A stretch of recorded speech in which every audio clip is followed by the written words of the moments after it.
每逢新春、天后誕、盂蘭節等等嘅中國傳統時節咧，一個個紅當當嘅巨型花牌咧就會出現喺唔少圍村，霸氣十足㗎。正常一個譬如3層高嗰啲花牌啦，咁我哋最快都要最少要3日時間。咁由佢呢個現場視察環境啊，咁啊去到設計啊，同埋製造造字嘅話咧，大約需時3日啦。40歲嘅蔡榮基喺花牌行裏邊咧，算係年輕嘅師傅，但係佢嘅資歷其實多過20年㗎啦。皆因蔡老先生咧都係做戲棚花牌生意嘅。我細個就小學嘅時候已經俾爸爸捉住咗㗎啦，咁樣由細個搣紙花。小學6年級咧，佢就喺爸爸協助之下爬上竹棚，掛起人生第一個花牌。搣完紙花咧，就開始幫手整呢啲字啦，穿呢啲竹籤落去啊，咁樣做。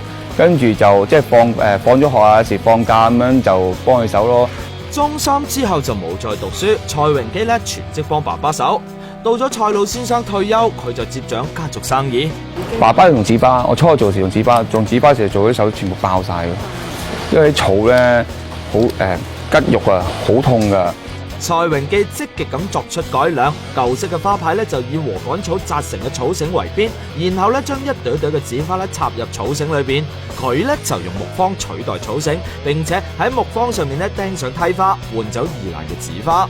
佢就笑住咁話，因為草繩咧吉肉，以往咧插紙花咧會插到手掌鞋濕濕。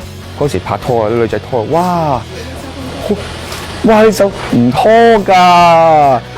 跟住換咗呢啲之後咧，當堂有啲女朋友多2個啊！真係啊！